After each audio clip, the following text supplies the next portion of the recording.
안녕하세요, 어벙벙 사자입니다. 오늘은 규칙 23 포볼에 관한 영상입니다. 이 포볼에 관한 규칙이 생각보다 이해하기 어려운 부분이 좀 있고요, 잘못 알고 있는 부분도 좀 많은 규칙이라고 생각을 합니다. 가이드북 내용까지 넣어서 이해하는데 도움이 되도록 한번 만들어 보겠습니다. 규칙 24는 영상 시간이 조금 길어질 수도 있다는 점 참고 부탁드리고요. 자, 시작하겠습니다. 잘 따라오세요. 자, 규칙 23.1 포볼의 개요입니다. 포볼도 포선과 마찬가지로 매치나 스트로크 플레이 모두 가능합니다. 포볼은 2명의 파트너로 이루어진 편이 다른 2명의 파트너로 이루어진 편과 경쟁하는 방식이고요. 2명의 파트너 중에서 더 낮은 스코어로 홀을 끝낸 플레이어의 타수가 그 편의 홀 스코어가 되는 방식이죠.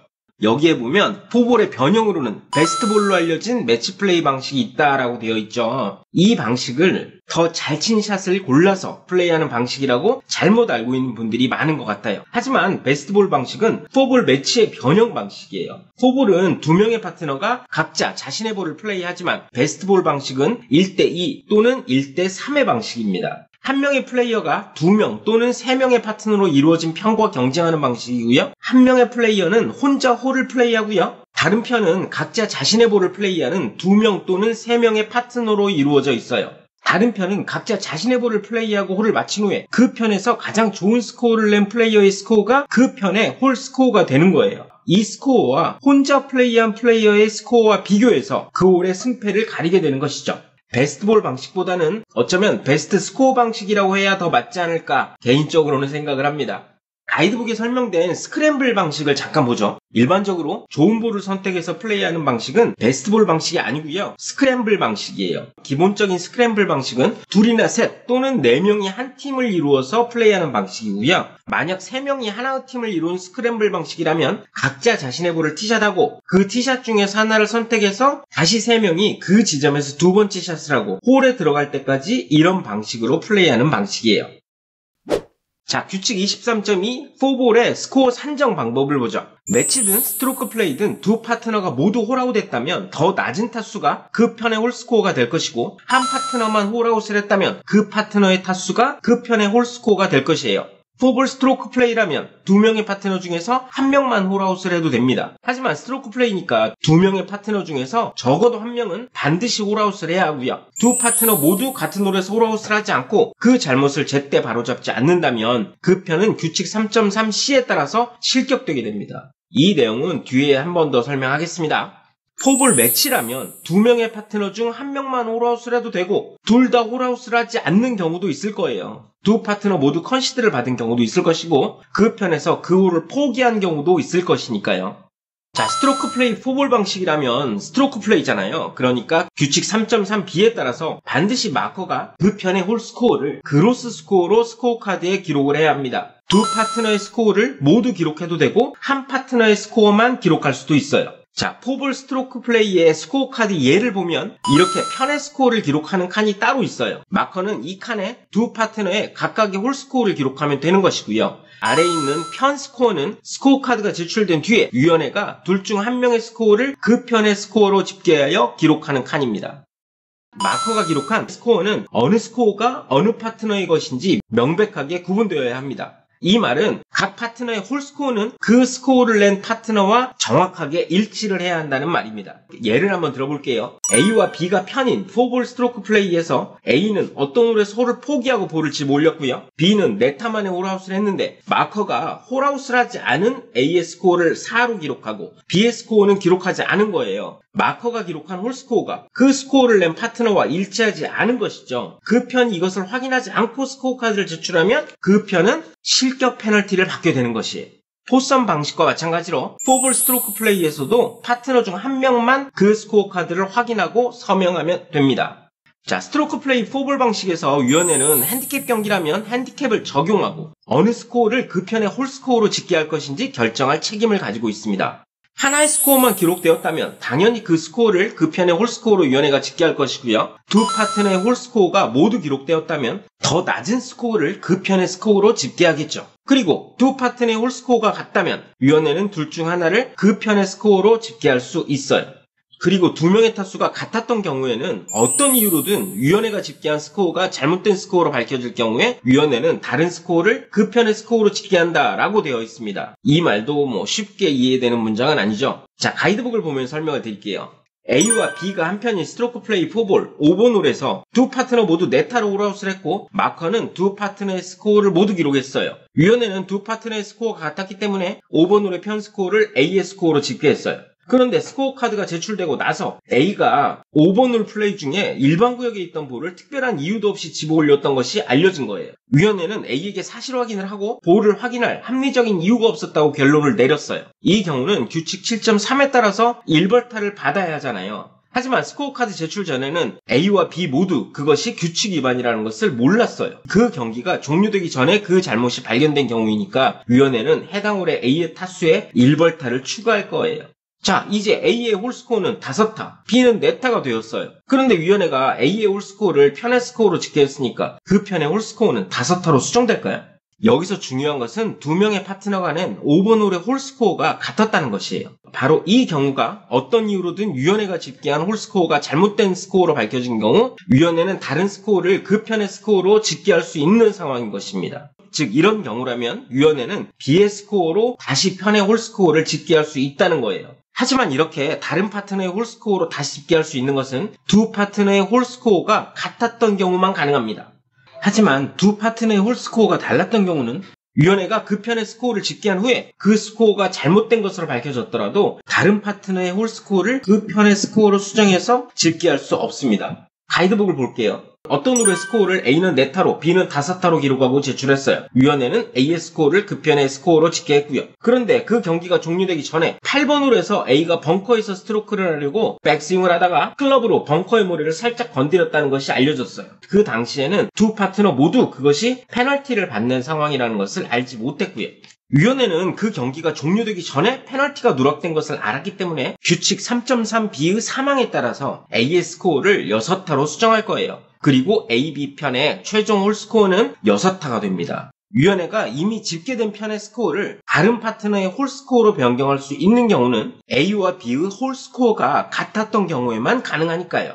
이런 이유로 규칙에 대해서 애매한 점이 있다면 스코어 카드를 제출하기 전에 반드시 위원회에 알리도록 하고 있는 거예요. 규칙 20.2에 2에 나오는 대로 만약 A, B 두 파트너 중에서 한 명이라도 그것이 규칙 위반이라는 것을 알고도 위원회에 알리지 않고 스코어 카드를 제출했다면 그 편은 경기에서 실격 처리되는 것뿐만 아니라 아무리 시간이 지났더라도 소급되어서 실격을 다시 부과받게 됩니다. 편의 스코어로 집계된 스코어가 어느 파트너의 스코어인지 구분할 수 없다면 그 편은 실격된다고 앞에서 말씀을 드렸고요. 그리고 그 편의 스코어로 집계된 홀 스코어를 낸 파트너가 그 홀 플레이와 관련하여 실격된 경우 그 편은 실격된다고 되어 있네요. 이것도 예를 들어볼게요. 4볼 스트로크 플레이 5번 홀에서 A와 B의 홀 스코어가 각각 4타와 5타로 기록되어 위원회가 편의 스코어를 4타로 집계했는데 A가 5번 홀에서 실격 페널티를 받게 된 것이 알려진 거예요.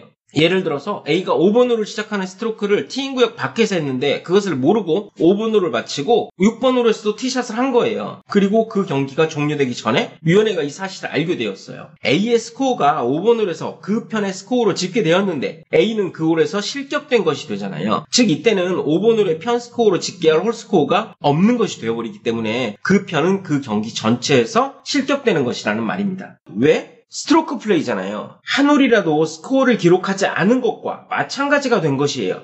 조금 전에 말씀드린 대로 둘의 홀 스코어가 달랐기 때문에 B의 스코어로 그 홀 스코어를 대신할 수는 없어요. 물론 둘의 스코어가 같았다면 위원회는 B의 스코어를 그 홀 스코어로 다시 집계할 수 있고요.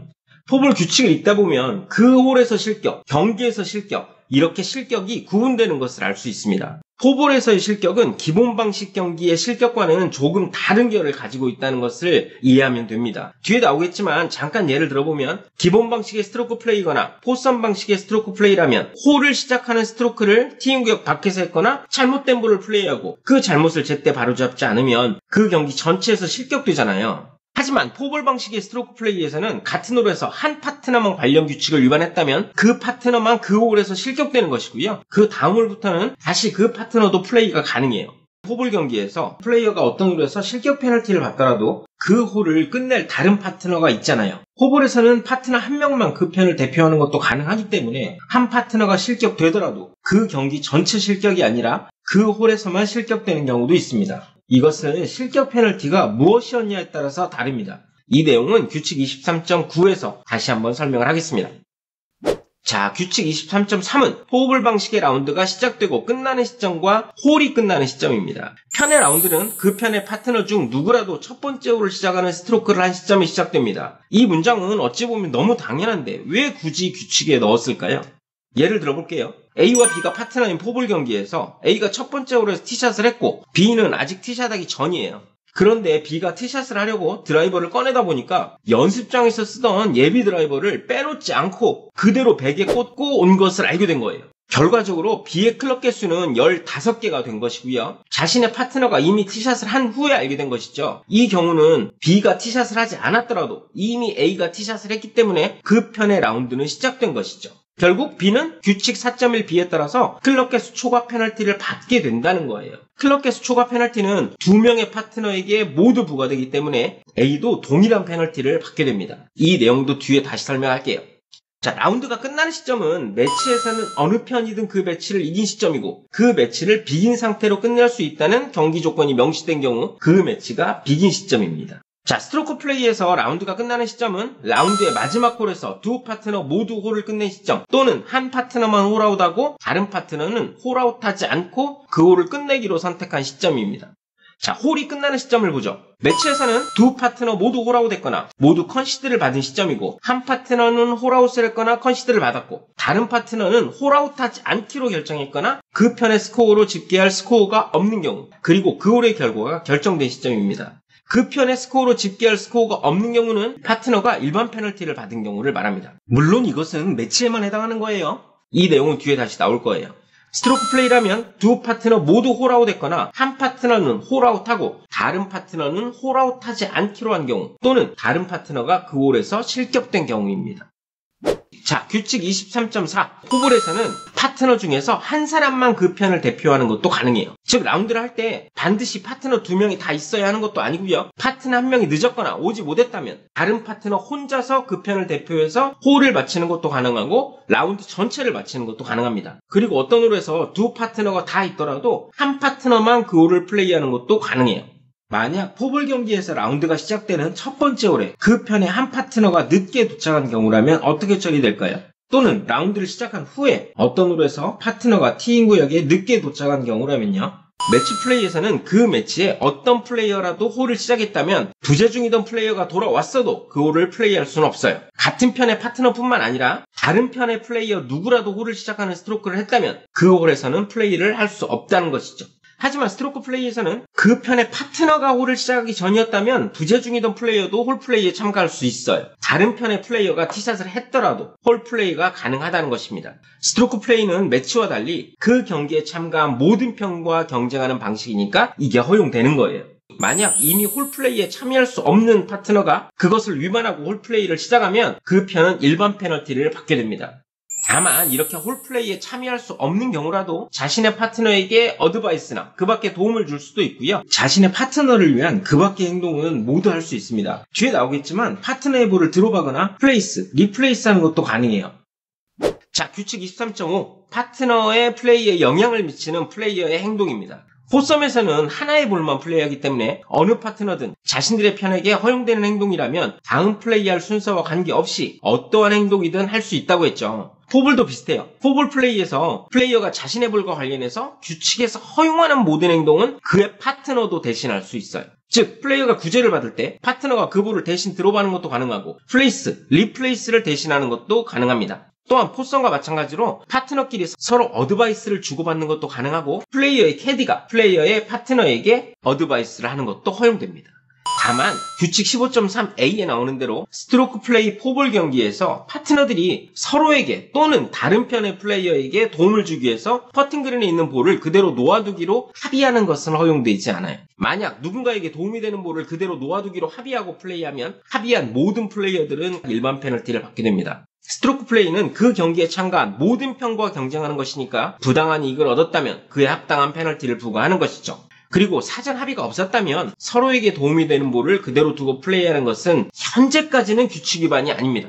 매치는 두 편만의 경쟁이고 그런 합의가 서로의 상대편에게만 그 영향을 미치기 때문에 매치에서는 이렇게 합의했더라도 페널티를 받지 않아요. 물론 같은 편의 파트너들끼리 서로 도움이 되는 볼을 그대로 두기로 합의한 경우도 페널티가 없어요. 다만 볼이 퍼팅그린에 있는 경우 상대편은 규칙 15.3a에 따라서 그 도움이 되는 볼을 집어 올려달라고 할 수 있죠. 그리고 그 요청을 거부하면 그 편은 홀페어 페널티를 받는 것은 변함이 없고요. 이 내용도 뒤에 한 번 더 나옵니다.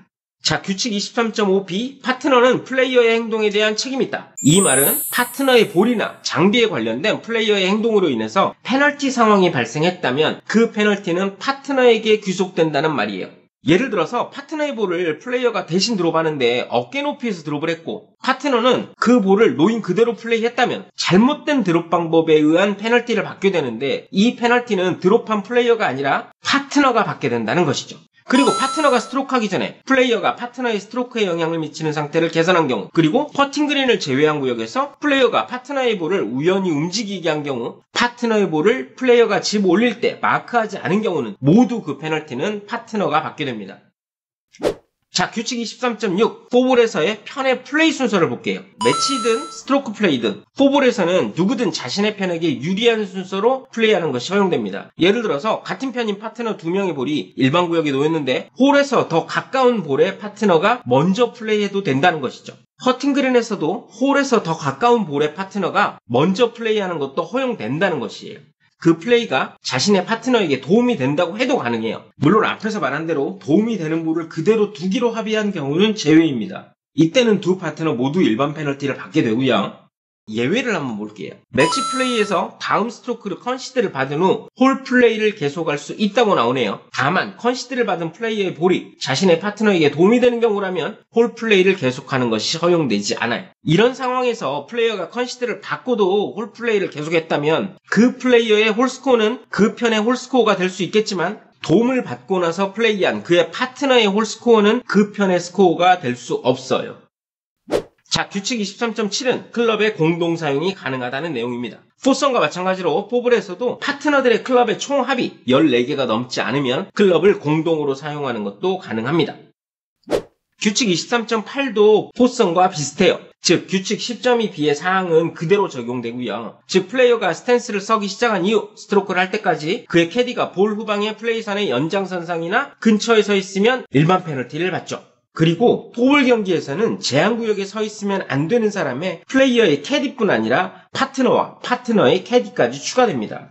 또한 자신의 파트너가 스트로크를 하고 있는 동안 플레이어가 자신의 다음 스트로크에 대한 정보를 얻기 위해서 그 볼 후방의 플레이선의 연장선상 또는 그 가까이에 서 있어서는 안 된다는 조항이 추가로 적용됩니다. 이런 행동을 해서 규칙 23.8을 위반한 경우 일반 페널티를 받게 됩니다.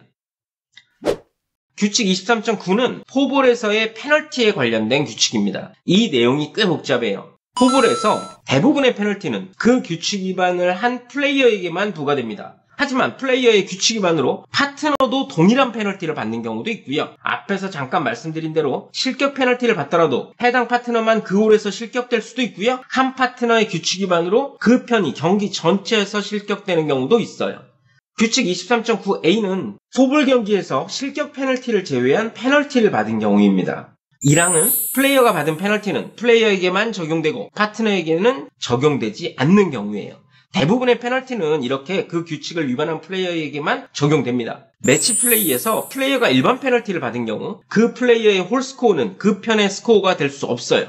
매치에서 일반 페널티는 홀 페어 페널티를 의미하기 때문에 플레이어는 해당 홀에서 얻을 수 있는 스코어가 없다는 것이죠. 다만 이 페널티는 파트너에게 영향이 없기 때문에 그 파트너는 그 홀 플레이를 계속할 수 있고요. 이 항은 포볼 경기에서 플레이어가 받은 페널티가 파트너에게도 동일하게 적용되는 경우입니다. 첫 번째, 플레이어가 규칙 4.1b에 따른 클럽 개수 위반, 클럽의 공동사용 위반, 클럽의 추가와 교체에 관한 규칙을 위반한 경우는 매치라면 그 편이 매치 조정 페널티를 받게 되고요. 스트로크 플레이라면 그의 파트너도 플레이어와 동일한 페널티를 받게 됩니다. 이 내용은 조금 전 포볼 경기의 라운드가 시작되는 시점에서 예로 들어드렸던 내용입니다. 자, 두 번째, 플레이어의 규칙 위반이 파트너에게 도움이 된 경우예요.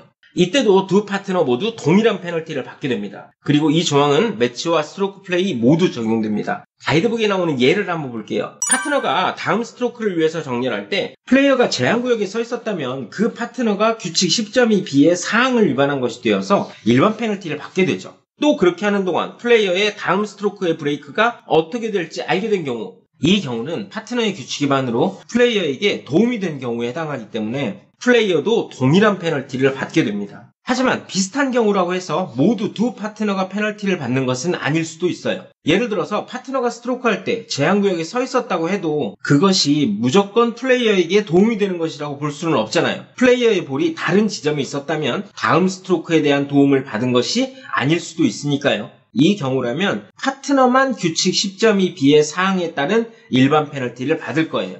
다른 내용을 하나 더 보겠습니다. A, B와 C, D 편이 스트로크 플레이 4볼 경기를 하는데 B의 볼이 퍼팅 그린의 홀 가까이 정지했어요. 규칙 15.3a에 나오는 대로 퍼팅 그린에 정지한 볼이 누군가의 플레이에 도움이 된다고 생각하는 경우는 플레이어는 그 볼에 마크하고 집어 올려달라고 요구할 수 있잖아요. 이 규칙은 4볼에도 그대로 적용됩니다. 즉 A의 파트너인 B의 볼이 퍼팅 그린에 정지했고 이 상황처럼 B의 볼이 A에게 도움이 된다고 확신하는 경우 그 B의 볼을 집어 올려달라고 상대편은 요청할 수 있어요. 그리고 이 요청을 거부하고 볼이 놓인 그대로 플레이하면 B는 규칙 15.3에 따라서 일반 페널티를 받게 되고요. B의 규칙 위반으로 A에게 도움이 된 경우가 되니까 규칙 23.9a에 따라서 두 파트너 모두 일반 페널티를 받게 되는 거예요.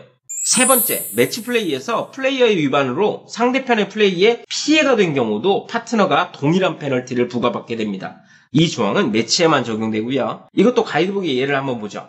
A, B편과 C, D편의 매치 플레이, 홀 플레이 중에 상대편인 C가 A에게 그때까지 타수를 물어봤는데 A가 C에게 잘못된 타수를 알려준 거예요. 규칙 3.2d에 따라서 이 경우 상대방이 다른 스트로크를 하기 전에 반드시 그 잘못을 바로잡도록 하고 있죠. 제때 그 잘못을 바로잡지 않으면 A는 일반 페널티를 받게 되죠. C와 D편은 A가 알려준 잘못된 타수에 따라서 전략을 세우고 다음 스트로크를 했어요. 이 경우에 A가 잘못된 타수를 알려준 규칙 위반으로 상대편이 피해를 입은 것으로 간주됩니다. 즉 B도 동일한 페널티를 받게 되어서 A와 B편이 이 홀을 패하게 되는 것으로 제정된다는 말입니다.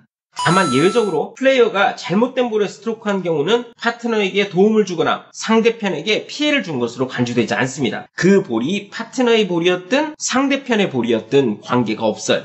예를 들어서 같은 편인 A와 B의 볼이 가깝게 정지했고 A는 그 볼이 자신의 볼이라고 생각하고 플레이했는데 그 볼은 자신의 볼이 아니었던 거예요. 이렇게 잘못된 볼을 플레이함으로써 그 플레이가 파트너인 B에게 도움이 되었더라도 페널티가 없다는 것이고요. 그 잘못된 볼이 상대편의 볼이었다고 해도 그것은 상대편에게 피해를 준 것으로 간주되지 않는다는 거예요. 즉 잘못된 볼을 플레이한 플레이어에게만 그 페널티가 주어진다는 것이죠. 자, 규칙 23.9b는 포볼 경기에서 실격 페널티를 받는 경우의 내용입니다. 이 규칙에서 실격이라고 표현하는 내용 중에서 그 경기 전체 실격을 의미하는 것이 아니라 해당 홀에서만 실격되는 경우를 의미하는 경우도 있으니까 잘 구분을 해야 합니다. 먼저 1항은 두 명의 파트너 중 한 파트너라도 이 1항의 관련 규칙을 위반하면 그 편이 경기 전체에서 실격되는 규칙을 나열하고 있어요. 규칙 1.2와 1.3은 한 파트너라도 매우 부당한 행동을 했거나 고의로 페널티를 적용하지 않았거나 합의의 반칙을 한 경우를 의미하는 것이고요. 규칙 4.1a 장비 규칙의 부적합한 클럽의 사용, 규칙 4.1c 클럽 배제 절차의 위반, 규칙 4.2a 장비 규칙의 부적합한 볼 사용, 규칙 4.3 장비의 사용에 관한 두 번째 위반, 규칙 5.6a 플레이의 부당한 지연, 규칙 5.7b 위원회가 플레이 중단을 선언한 후에 계속 플레이한 경우, 규칙 6.2b 장비 규칙의 부적합한 골프티의 두 번째 사용입니다. 이 규칙들을 두 명의 파트너 중 한 파트너라도 위반했다면 그 편이 경기 전체에서 실격된다는 것이죠. 그리고 매치 플레이에만 적용되는 경기 실격도 있어요. 규칙 3.2c 핸디캡 선언에 관한 것입니다. 매치의 파트너 중에서 한 명이라도 자신의 실제 핸디캡보다 더 높은 핸디캡을 선언하고 제때 그것을 바로잡지 않은 경우는 그 편이 경기 전체에서 실격된다는 것이죠. 스트로크 플레이에만 적용되는 경기 전체 실격 위반의 페널티는 규칙 3.3b의 2항, 스코어 카드에 서명하지 않았거나 제출하지 않은 경우 등이고요. 규칙 3.3b의 3항, 어느 홀이라도 실제 타수보다 낮게 기록된 스코어 카드를 제출한 경우, 이 경우는 실제보다 낮게 적은 스코어가 그 편의 홀 스코어로 집계된 경우에만 적용되는 경우로 해석해야 할 것이고요. 규칙 5.2b, 라운드 전에 또는 라운드와 라운드 사이에 코스에서 연습한 경우에 두 번째 위반. 규칙 23.2b, 편의 스코어 카드를 제출했는데 어느 스코어가 어느 파트너의 것인지 구별되지 않는 경우입니다. 이 규칙들은 그 위반 정도가 커서 그 편을 모두 실격시키는 것이 공정성에 맞는 것이라고 판단했기 때문에 RNA나 USJ에서 이런 규칙을 규정한 것이라고 생각하시면 됩니다. 자, 이 항은 두 파트너 모두의 위반으로 그 편이 실격되는 경우입니다. 즉, 한 파트너만 위반한 경우는 그 편이 경기 전체에서 실격되는 것은 아니라는 것이죠. 여기에 해당하는 규칙은 규칙 5.3, 5.4, 5.7a, 5.7c입니다. 규칙 5.3을 예로 들면 두 파트너 모두 라운드 시작 시각에 5분을 초과해서 도착한 경우이고요. 5.7c는 플레이가 중단되었다가 재개되었는데 두 파트너 모두 위원회가 정한 재개 시각에 5분을 초과해서 도착한 경우입니다. 물론 플레이어만 늦었다면 그 경기에서 실격되는 것이 아니라 그의 파트너 혼자 홀플레이를 시작하고 마칠 수도 있죠. 이 경우 다른 파트너도 그 다음 홀부터는 홀플레이를 할 수 있고요. 자, 스트로크 플레이에만 적용되는 규칙을 보죠. 이 경우는 두 파트너가 모두 같은 홀에서 관련 규칙을 위반한 경우에만 적용됩니다. 아래 나열된 규칙 위반은 한 홀에서 두 파트너가 각각 다른 규칙을 위반했더라도 경기 전체 실격입니다. 즉, 각각 다른 홀에서 관련 규칙을 위반한 경우는 그 위반을 한 파트너만 해당 홀에서 실격되는 것이란 말이에요. 규칙 23.4에서 말한 대로 포볼에서는 한 명만 그 편을 대표할 수도 있으니까 가능한 거예요. 그럼 이에 해당하는 규칙을 한번 볼게요. 자, 규칙 3.3c 홀아웃하지 않은 경우, 규칙 6.1b 홀을 시작하는 스트로크를 티인 구역 밖에서 플레이한 경우, 규칙 6.3c 잘못된 볼을 플레이한 경우, 그리고 규칙 14.7b 잘못된 장소의 플레이가 중대한 위반에 해당하는 경우, 이 세 가지 규칙 위반을 하고 그 잘못을 제때 바로잡지 않은 경우죠. 규칙 20.1c의 사망은 두 개의 볼을 플레이했는데 그것을 위원회에 알리지 않은 경우입니다. 규칙 3.3c를 예로 들면 스트로크 플레이 포볼에서 둘 다 같은 홀에서 홀아웃하지 않고 다음 홀로 가서 티샷을 하면 그 경기 전체에서 그 편이 실격된다는 것이고요. 하지만 편의 경기니까 한 파트너가 홀아웃하지 않았더라도 다른 파트너가 홀아웃했다면 문제가 없잖아요. 두 파트너 중에서 한 파트너는 홀아웃을 해서 홀 스코어가 있으니까 위원회는 그 파트너의 스코어를 그 편의 스코어로 집계할 수 있으니까요. 즉, 두 파트너가 관련 규칙을 모두 같은 홀에서 위반한 경우만 그 경기 전체에서 그 편이 실격되는 것이란 말입니다. 예를 들어서 3번 홀 플레이 중에 한 파트너는 티인 구역 밖에서 홀을 시작하는 스트로크를 했고 다른 파트너는 홀 플레이 중에 잘못된 볼을 플레이했어요. 그런데 두 파트너 모두 그 잘못을 제때 바로잡지 않고 두 파트너가 다른 홀에서 스트로크를 하면 그 편은 경기 전체 실격이 된다는 거예요. 당연하죠. 이런 경우는 그 편의 스코어로 집계할 홀 스코어가 없는 경우가 되니까요. 자, 사망은 이 내용들을 정리하고 있어요. 한 파트너에 집계할 홀 스코어가 없다는 것은 경기 전체 실격을 말하는 것이 아니라 특정 홀에서의 유효한 스코어가 없거나 그 홀에서 실격되는 경우를 말하는 것입니다. 매치에서 한 파트너가 일반 페널티를 받았거나 스트로크 플레이에서 한 파트너가 잘못된 볼을 플레이하고 그 잘못을 제때 바로잡지 않은 경우 등이겠네요. 그래서 어떤 홀에서 집계할 홀스코어가 없다고 하는 것의 의미는 플레이어가 실격 페널티가 있는 규칙을 위반하더라도 그 플레이어가 경기에서 실격되는 것이 아니다 라고 말하고 있는 거예요.